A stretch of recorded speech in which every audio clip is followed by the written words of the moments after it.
વચનામૃત હતું શ્રાવણપુરનું 15 વાત એમ હતી કે તે પ્રકારના ભગવાનના ભક્ત છે. ધ્યાન કે સાંભળી આપણે અનુસંધાન આગળનું અનુસંધાન. બે પ્રકારના ભગવાનના ભક્ત છે. એક ભક્ત છે એમાં આત્મનિષ્ઠા અને વૈરાગ્ય બંને છે. પ્રેમ છે પણ દેખાતો નથી. બીજો ભક્ત છે એમાં આત્મનિષ્ઠા નથી, વૈરાગ્ય પણ નથી અને પ્રેમ એવો દેખાતો જાણે ઉભરાઈ જશે, એમ ઘેરાઈ જશે, દોડાઈ જશે એવો પ્રેમ દેખાતો હોય. આપણે લાગે કે ઓહો આ ભાઈને તો આમ પાણી જાય આપણી માથે એવો પ્રેમ દેખાતો હોય. બોલો પ્રશ્ન કેવો છે? તમે વિચાર કરો કે એક આવો ભક્ત છે, બીજો ભક્ત એવો છે કે એનો પ્રેમ દેખાતો નથી, છે ખરો પણ બહુ દેખાતો નથી, એકનો પ્રેમ તાર ઉભરાઈ જતો હોય એવો આપણે. બેમાંથી કોણ હારો? આપણે એમ જ કે પ્રેમ ઉભરાઈ જતો હોય હારો. બધા એમ જ કે કે સ્વામી સ્વયંપ્રકાશ સ્વામી પ્રેમ જ કીધું, પ્રેમ ઉભરાતો હોય એ હારો જ કહેવાય મહારાજ. પણ મહારાજ તો પ્રેમ મહારાજ કેમ તમે શું સમજીને તમે કીધું કે એ સારો આત્મનિષ્ઠા નથી, જેનામાં વૈરાગ નથી,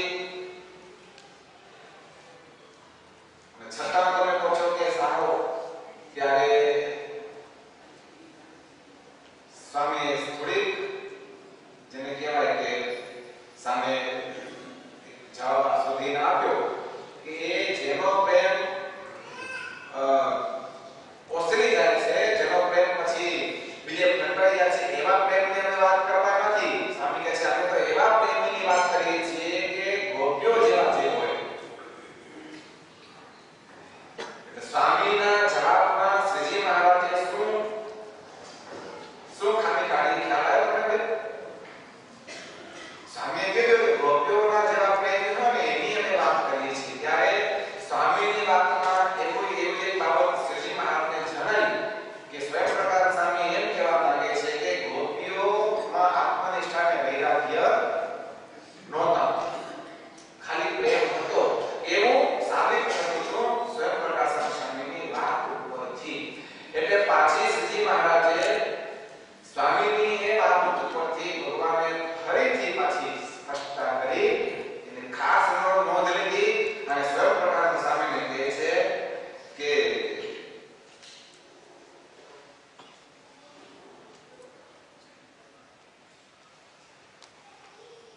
સ્વામીએ કીધું કે જેને વિષયમાં પ્રીતિ થઈ જાય એને અમે પ્રેમી કહેતા નથી, અમે તો ગોપીઓ જેવા ભક્ત હોય તેને કહીએ છીએ.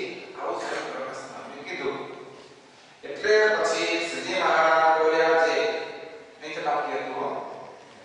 પછી શ્રીજી મહારાજ બોલ્યા છે ગોપીઓ કાંઈ ભોળીઓ નહોતી, એ તો આત્મનિષ્ઠા અને વૈરાગ્ય યુક્ત હોય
વધારે સમજણ વધારે જ્ઞાન તો ઉદ્ધવજી કરતા પણ ગોપીઓમાં હતું અને એવા ઉદ્ધવજીને ગોપીઓએ એવા સમજાવ્યા તે કેવા સમજાવ્યા વચનામૃતની થોડી ભાષા આપણે સાંભળીએ અને ભગવાનને પણ જેમ યથાર્થપણે જાણ્યા જોઈએ તેમ જાણતી હતી અને સર્વે યાદવમાં અતિશે ગાયા ને ભગવાનમાં ચોવટિયા એવા તે ઉદ્ધવજી તે ગોપીઓની સમજણ જોઈને ગદગદ કંઠ થઈ ગયા અને એ ઉદ્ધવજી એમ બોલ્યા જે ગોપીઓ પાસે મને જ્ઞાન કહેવા મોકલ્યો તે તો ભગવાને મારી ઉપર અતિશય અનુગ્રહ કર્યો અને પોતે ગોપીઓને ઉપદેશ કરવા ગયા હતા પણ ગોપીઓના વચન સાંભળીને પોતે સામો ઉપદેશ ગ્રહણ કર્યો અને તમે કહેશો જે ગોપીઓ તેરી બુદ્ધિમાન નહોતી આખ્યા બને ઉદ્ધવજી જેવા ઉદ્ધવજી એ છેલ્લે ગદગદ થઈ ગયા અને ભગવાન પાસે એવું માગ્યું કે હે ભગવાન આસા મહો ચરણ રેણુ જુસા મહંશ્યામ વૃંદાવને કિમપી ગુલમલ ઔષધીના હે ભગવાન આસા મહો હું તો બીજું તો કઈ કહી શકતો નથી મારી કોઈ પાત્રતા નથી મારી કોઈ યોગ્યતા નથી કે ભગવાન હું તમને એમ કહી શકું કે મને ગોપીઓ જેવો બનાવો એવું તો બોલવાની મારી પાત્રતા નથી વિચાર કરો ગોપીઓ કેવી જ્ઞાની હશે અને ઉદ્ધવજીને કેવા સમજાવ્યા હશે ઉદ્ધવજી કહે છે પ્રભુ ગોપીઓના જેવો મને બનાવો એટલે એના જેવો થવા માટેની તો કોઈ મારી પાત્રતા નથી હું એવો બની શકું કેવો થઈ શકું એવી હું અરજી પણ તમને કરી શકું નહીં પણ હું તમને એ પ્રાર્થના કરું છું કે હે ભગવાન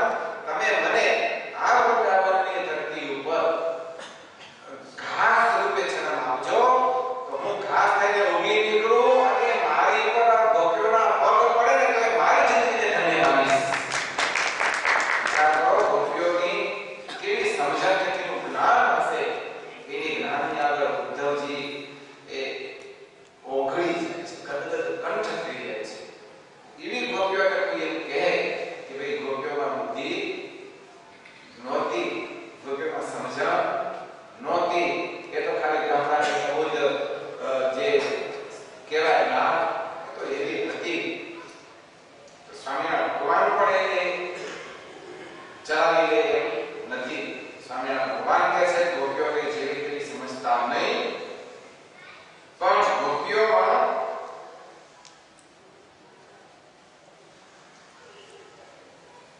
મુગ્ધા મધ્યા અને પ્રૌઢા એ ત્રણ પ્રકારના ભેદ હતા હવે જો સ્વામિનારાયણ ભગવાન સ્વયં એ ગોપીઓના જે નેચર તમે શું કહો છો ને અલગ અલગ પ્રકૃતિ હોય દરેકની તો એને નેચર પૂછો ને સ્વભાવ જુદા જુદા ગોપીઓમાં ત્રણ પ્રકારની ગોપીઓ હતી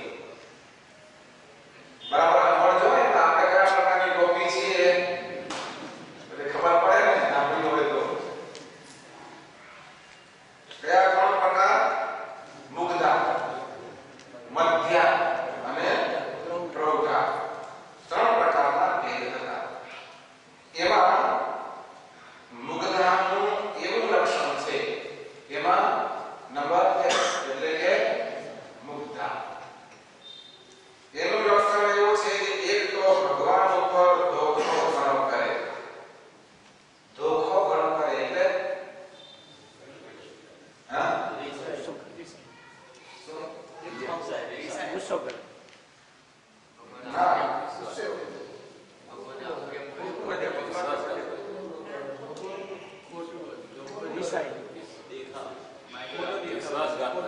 વિષય જાય. ધોખો ધોખો ખોટું લગાડવું. ભગવાન પ્રત્યેનું ખોટું લગાડવું. ધોખો ગોપ્યો પૂછો તમે કઈ ધોખો કેવો દેખાવાનો તમ કચરા કે છે એના જેવો થયો કે શું થયો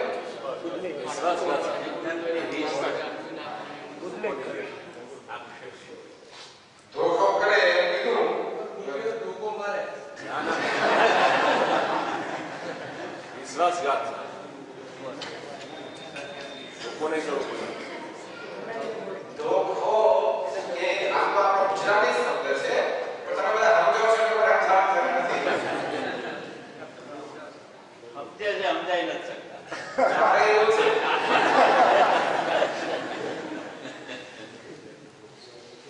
પણ આમ તેનો વાક્ય પ્રયોગ કદાચ એવો થઈ શકતો હશે જો કે આનો પકડાવ છે વાક્ય પ્રયોગ પણ આપણે એનો શું કહો છો મને કહેતા કે વાક્યમાં લખી સમજાવો એ આમાં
જમો એવા ભૂખ્યા દહન હતા.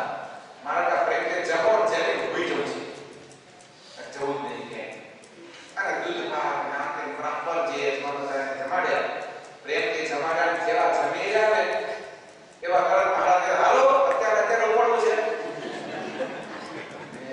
સુરા બાપુ કે હવે એટલું ખાધું છે આપણે મહિના ભૂખ્યા હતા એટલું જમ્યા છે દાદા હલાય નથી કે તમને ભક્તને કહે છે બે ઘોડા આપે કોના માટે મહારાજ માટે જોઈએ છે તો બોલો એને ખબર છે મહારાજ એક એક પગ ઓછો કે કોઈ પણ મૂકવાના છે એટલે બે ઘોડા આપે બે ઘોડા મંગાયા તો બે ઘોડા લઈ આવ્યો અને મહારાજ જોઈ ગયા કે આ ઘોડા કોણ લાવ્યું. તરત જ ખબર પડી ગઈ સુરા બાપુ પર નજર કરી મહારાજ તો આપણા માટે મારા માટે બે ઘોડા એવું શું કહેવાય કે મારા પોતાના માટે લાવ્યો છું પણ ભગવાનનું ગમતું કરે તેવું પોતાનો તો પેલું સ્વાર્થ સાથે જ છે. અને મહારાજે એ વખતે મારા સુરા બાપુને આવડી મોટી દીધી હો એનો પ્રેમ જુઓ તમે. શ્રી મારા બધાને સંભળાય કે આ બોલ તેમાં બહુ બધા પાછા કે બધાની વચ્ચે સંભળાઈ કહે છે કે પાછા મોકલો ઘોડા મોકલાઈ દીધા. તો એવા પ્રકારની જે ગોપી છે મધ્યા તે ભગવાનનું ગમતું એકલું ભગવાનનું ગમતું કરે નહીં એવું પોતાનું પણ એને ખબર હોય કે ભગવાનને કેળા પછી મારે છે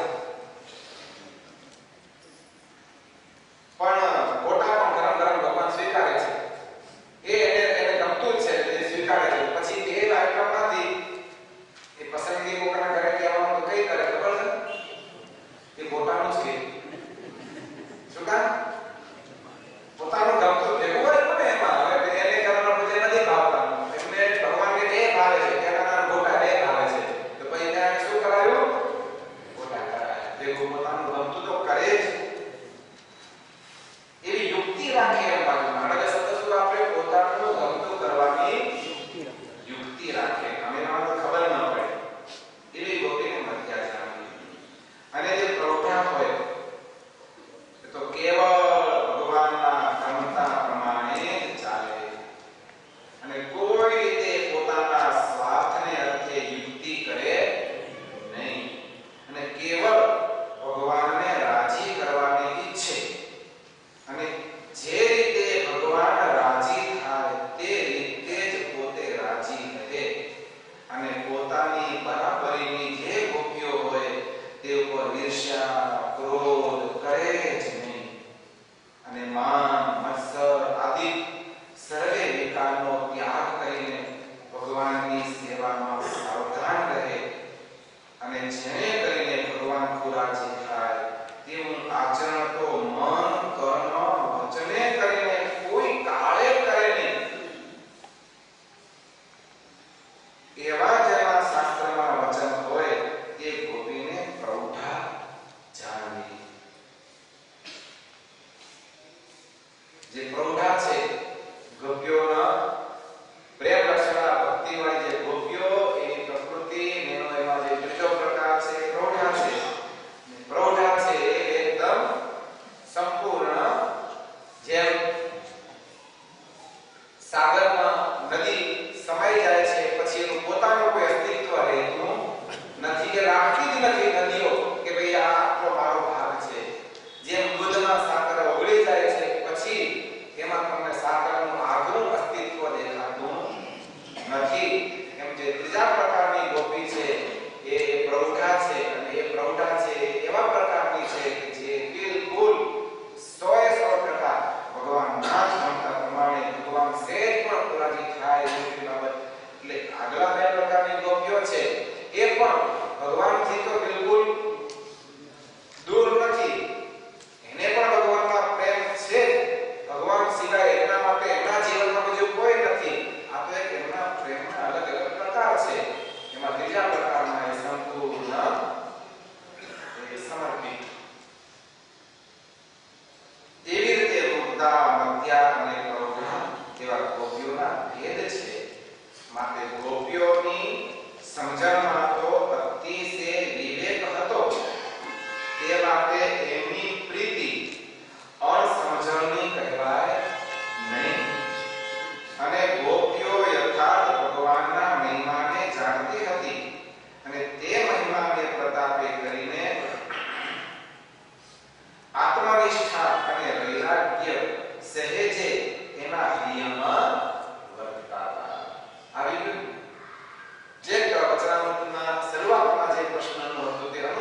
કોઈ ગોપીઓને વાદ લેવા જાય અને એનામાં જો બે વસ્તુ આત્મનિષ્ઠા વૈરાગ્ય ન હોય તો એ તો પેલી બિરાડી વાત આપણે સાંભળી હતી ને ગયા રવિવારે એની જેમ એ તો સારા પદ વિશે છે કે તરત જ ભગવાનને ત્યાં મેલીને ત્યાં આગળ દોડી છે.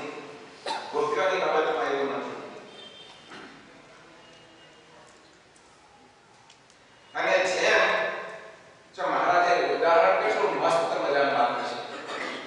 તમે પણ સમજી જાઓ, શેરવાળે સમજી જાય, ગમણાવાળે સમજી જાય એવું ઉદાહરણ છે. એટલે આપણે આવું થઈ જતું નથી ને એટલે ઉદાહરણ ખાસ યાદ રાખજો.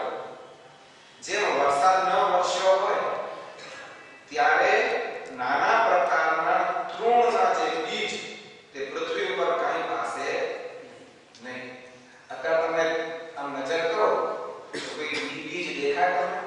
ધરતી પર ઝીણા ઝીણા કોઈ બીજ બિયારણ બીજિયા દેખાય છે? ઘાસના કશું દેખાતું નથી.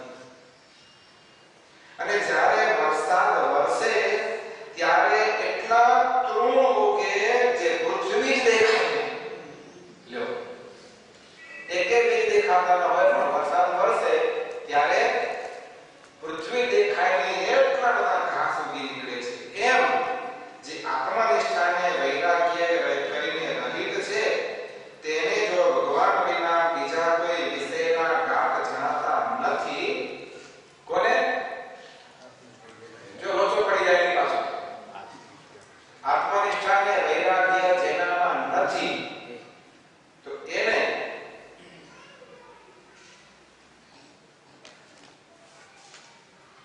ભગવાન સિવાય બીજા કોઈ વિષયના ગાઢ જણાતા નથી. આમ જોઈએ તો આપણને એવું દેખાય નહીં કે આપણે બાપ બધે બહુ આસક્ત છે ને તો રગડતન છે ને બધે બહાર જાય દોડીને કથામાં આવે બધી રીતે હારો હોય એમ બધું હારો હોય પણ જ્યારે એને કુસંગનો યોગ થશે ત્યારે વિષયના ઘાત થવા લાગશે અને બુદ્ધિ ભ્રષ્ટ થઈ જશે અને પરમેશ્વરની તો હૈયામાં સ્મૃતિ પણ નહીં રહે અને અખંડ વિષયનું ધ્યાન થશે. અને પછી એ જે આ વૈરાગ્ય અને આત્મનિષ્ઠા વિનાનો જે પ્રેમી એને એમ ભાસશે જે મારે ભગવાનમાં લેશ માત્ર પ્રીતિ નથી. માટે આત્મનિષ્ઠા અને વૈરાગ્ય વિનાનો જે પ્રેમી ભક્ત જણાતો હોય તે તો અતિશય ન્યૂન છે. અને જેને આત્મનિષ્ઠા અને વૈરાગ્ય છે અને ભગવાનમાં પ્રીતિ પણ સાધારણ જેવી જ છે તે તો એમ જાણે છે જે મારા જીવાત્માને વિશે જ આ ભગવાનની મૂર્તિ અખંડ વિરાજમાન છે એમ જાણીને ઉપરથી તો ભગવાનની મૂર્તિના દર્શન સ્પર્શાદિકને વિશે આતુરતા જેવું નથી જણાતું અને શાંતપણા જેવું જણાય છે.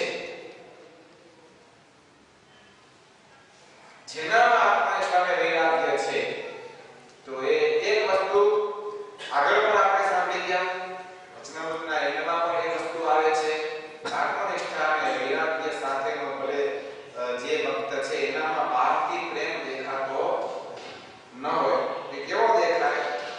શું આતુરતા જેવું નથી જણાતું. એવો ભક્ત હોય ને બહારથી આતુરતા જેવું જણાતું નથી, શાંતપણા જેવું જણાય. બીજા તમામ કરતા હોય ને પણ આપણી કરતા હોય એ દેખો હોય આપણે શું લાગે કે મારા ઘરે મહિમા જ નથી. બધા કેટલા પડી કરે છે, કેટલા થોડા દોડ કરે છે કાંઈ ખરેખર દોડાદોડી વાળાનો તો પછી બીજે દોડાદોડી કરે.